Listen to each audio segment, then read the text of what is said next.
Dear friends, pray accept my heartfelt thanks for your efforts in defense of Gridania's borders.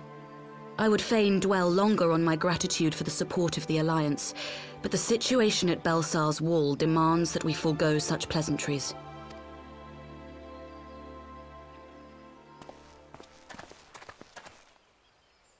According to our most recent intelligence, the cocoon of light that formed in the air above the wall remains undimmed and unbroken.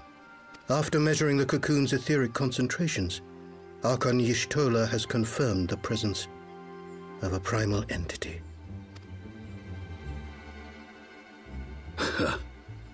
So we must assume that Ilbert's thrice damned god is indeed trapped within.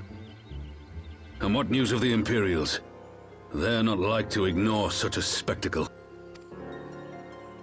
Yes, sir.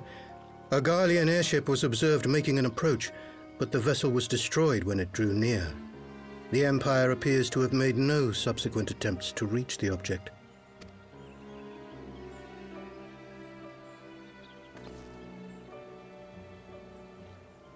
The soldiers who witnessed the incident spoke of a lance of light issuing from within the cocoon, of an entire warship being reduced to smoking ruin in the space of a moment.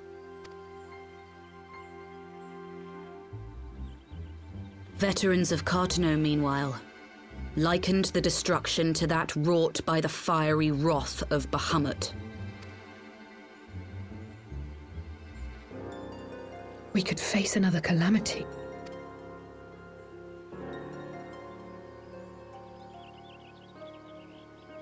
So the Primal is awake then? Contained, yes, but for how long? We must destroy it now, lest it break free. Agreed. There is, however, the small matter of how to get close enough to a being that swats warships from the sky as you would a bothersome gnat.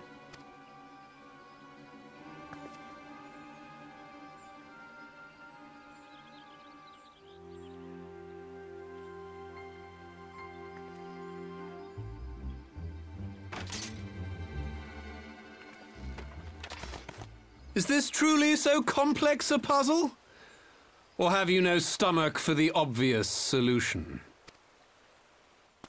What in the hells are you doing here? A pleasure to see you too, Garland. Now, if you'd be so kind as to explain to these good people why you should be begging me for my assistance, that would be most appreciated.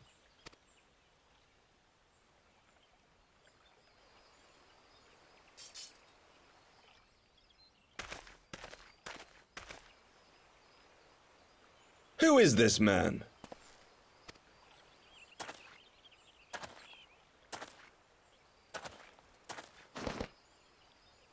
Oh, how terrifically rude of me. Nero Tolskeva, former tribunus of the 14th Legion of the Garlean Empire. These days, however, one might say that I'm something of a free agent. What do you want, Nero? I was getting to that. Although you already know what I'm about to propose, old friend. As you have rather belatedly realized, within that frail binding lurks an entity alike in strength to the great Bahamut, and the only force in existence which might conceivably contend with such a foe is the very creation which captured the Elder Primal in the first place. I speak, of course, of Omega. Omega? That hulk has been gathering dust beneath the plains of Cartanow since the Allagans breathed their last. And none alive knows how to wake it. I'm sorry? Do you understand who it is with whom you have the privilege of speaking? I'm Nero Tolskeva, Master Engineer, the mechanical genius who restored the Ultima weapon to full operational capacity. And as luck would have it, I'm graciously offering you the use of my considerable expertise. And what, you just expect us to accept? Why would we trust the word of a man who furnished the Black Wolf with the means to subjugate Eorzea? Trust? You wound me, Garland. All those years studying side by side at the Academy, sharing both trial and triumph, we were countrymen once, you and I. But sentiment aside, have you a better solution? Or do you mean to send in your vaunted hero there, as you always do, and pray the world is not engulfed in flame?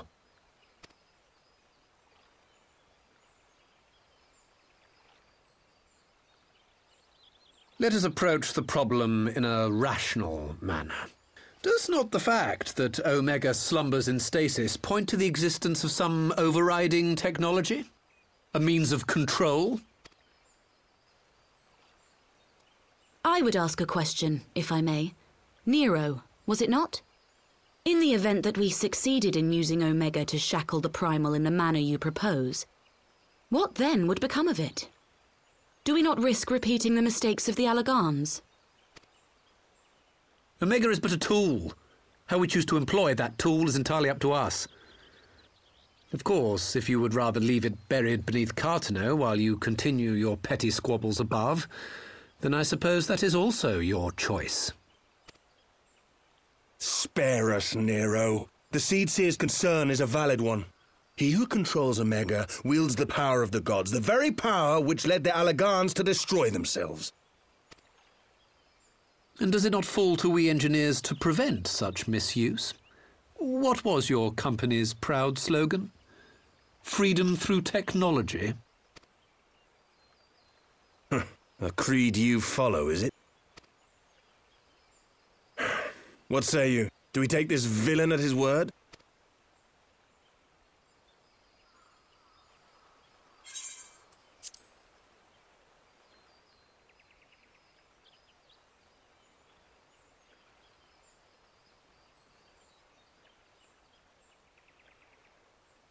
As will I.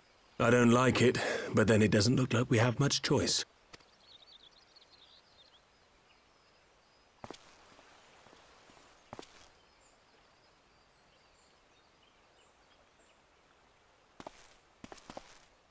Would the Council be willing to entrust this matter to a pair of former Imperials?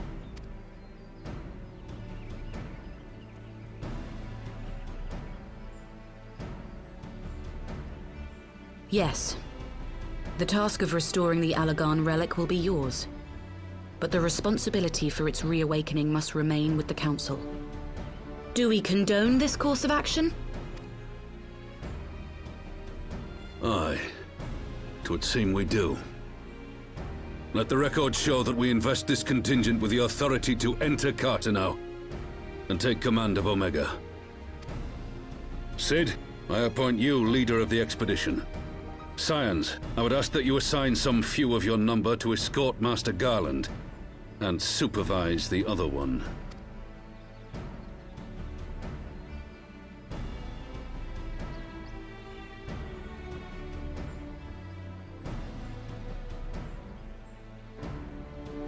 We should be happy to oblige.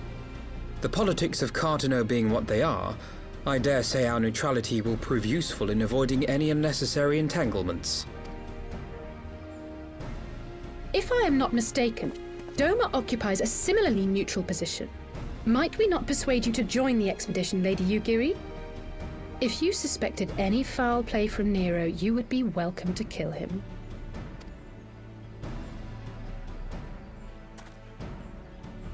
My blade is yours.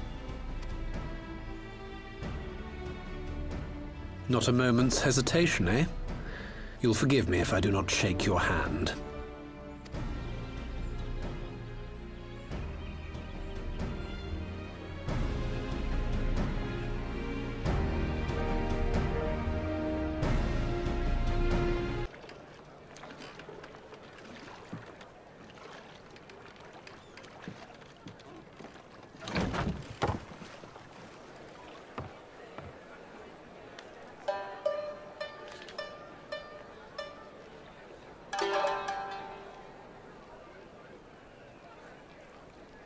A word, if you would, good sir.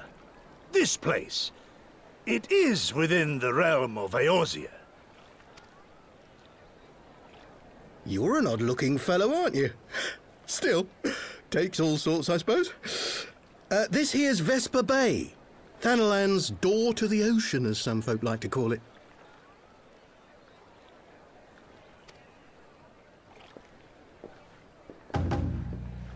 Am I to understand from your answer that I have indeed arrived in Eorzea?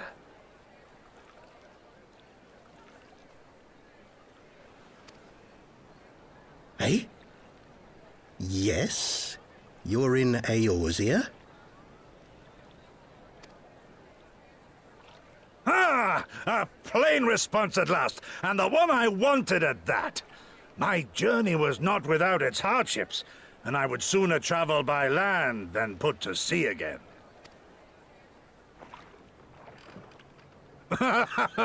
You do not believe that so small a bark could bear me across the ocean?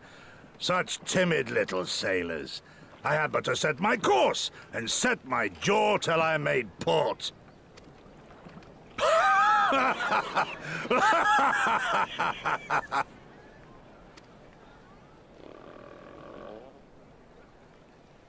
Though, 'twould perhaps have been wise to lay down my oars a moment to sup on more than the spray of brine water. By the trembling of my limbs, I sense a brief repast may be in order. Nay, I will not hearken to the feeble grumblings of an empty belly. Duty comes before all.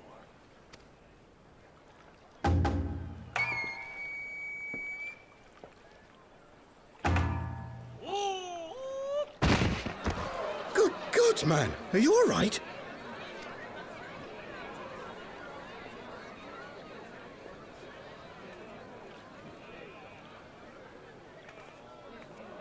Thou art far indeed from home, friend.